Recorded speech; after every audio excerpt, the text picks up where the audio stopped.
The baddest Jeep concept hits the beaches of Daytona. Jeep builds some of the baddest concept vehicles bar none. From mildly accessorized to outright extreme, these concepts showcase the creativity and ingenuity of Jeep's design and engineering teams. But ask anybody what is the coolest Jeep concept is, and you will likely get the same answer. The Quicksand. It's a two-door Wrangler turned 392 Hemi-powered rat rod with enough attitude to make Rat Fink grin his devilish snarl.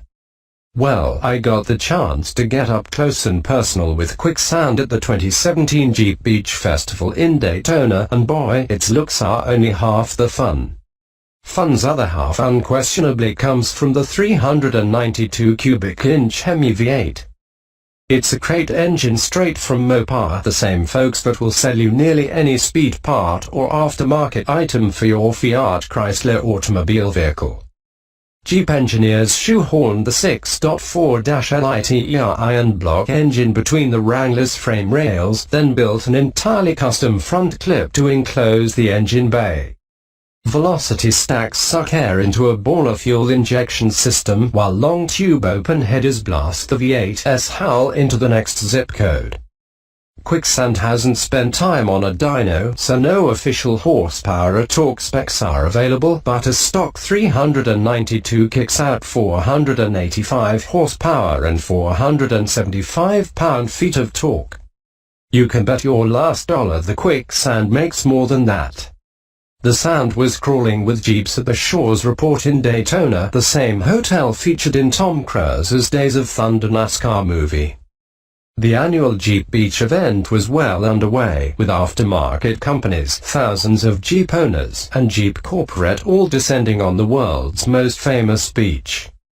There were Wranglers fully kitted out with massive lift kits and 40-inch tires, full body armor, snorkels, bikini tops, and heavy-duty winch bumpers. There were Jeeps parked tire atop tire, showing off the long-arm suspension systems. But none of them garnered half the attention Quicksand did. The thumping Hemi engine pounded its lumpy idle with the 6-speed manual in second gear as we coasted down the beach. Everyone within earshot stopped, turned, pointed, and shot photos of the rat-rodded Jeep. This must be what worldwide fame feels like. The Quicksand's loud exhaust can be tamed at the flick of a rocker switch on the dash. Electronics close valves in the headers, routing exhaust away from the open collectors and back into a dual exhaust system with mufflers. Not that the mufflers help much, but the sound definitely becomes less obnoxious. Visually, the Quicksand concept is a feast for the eyes. The front grille is likely hinting at the next generation Wrangler's design. The bulging hood's expansive hull has individual velocity plenums protruding out, each feeding its own cylinder. The large cut wheel wells give a clear view of the kink coil over shocks and headers. Up front, an old-school moon tank adds that gas motif to the build, all the while hiding a worn 9.0 RC winch inside. Chrome tow hooks bolt to the modified frame rail ends. Out back, the Quicksand's rear looks nothing like a typical Wrangler. Their lack of a bumper, spare tire, and tailgate drive home the hot rod theme. Integrated taillights, an aluminum grille, and the parachute pack complete the look. But looks can be deceiving. The parachute pack is actually a storage compartment for a synthetic tow rope. Quicksand's outrageousness continues underneath. Especially from the rear, the kink coil over shocks are easily visible. They're mounted on low-hanging brackets welded to the Dynatrack axles. Sure, they're not exactly conducive for rock crawling a deep mud, but they work just fine in loose sand, the Quicksand's terrain of choice. Grabbing that sand, a BF Goodrich mud terrain TAKM2 tires with staggered sizes. A first for Jeep, the front tires measure 32 inches tall, while the rears are 37s. Such a setup spells disaster for a conventional 4WD system. But of course, Jeep's engineering team compensates for the size difference by running different gearing in the differentials. The front Dynatrac 44 axle runs 4.561 gearing, while the rear Dynatrac 60 has a less aggressive yet perfectly matched 5.131 ratio. Both differentials have lockers too. Quicksand's cab is hardly stock either. The doors are about the most conventional part on the Quicksand, and even they're shaved of the factory plastic handles.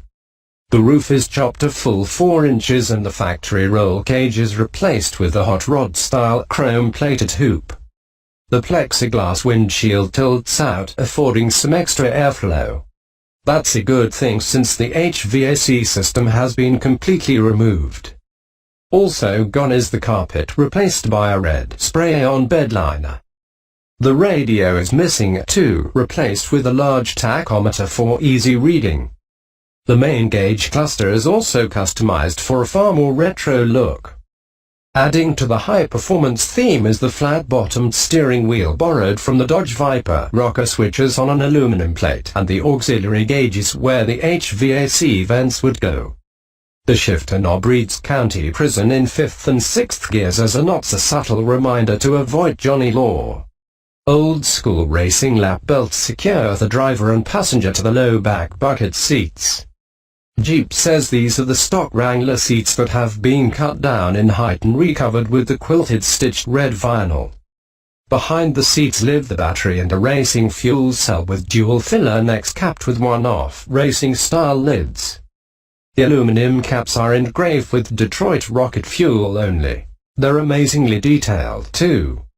Overall, the Quicksand concept was an immense hit with the folks at Jeep Beach. It looks amazing, sounds ferocious, and attracts attention better than any one-off vehicle Jeep has ever built. Too bad there won't be a Quicksand trim level on the upcoming 2018 Wrangler JL.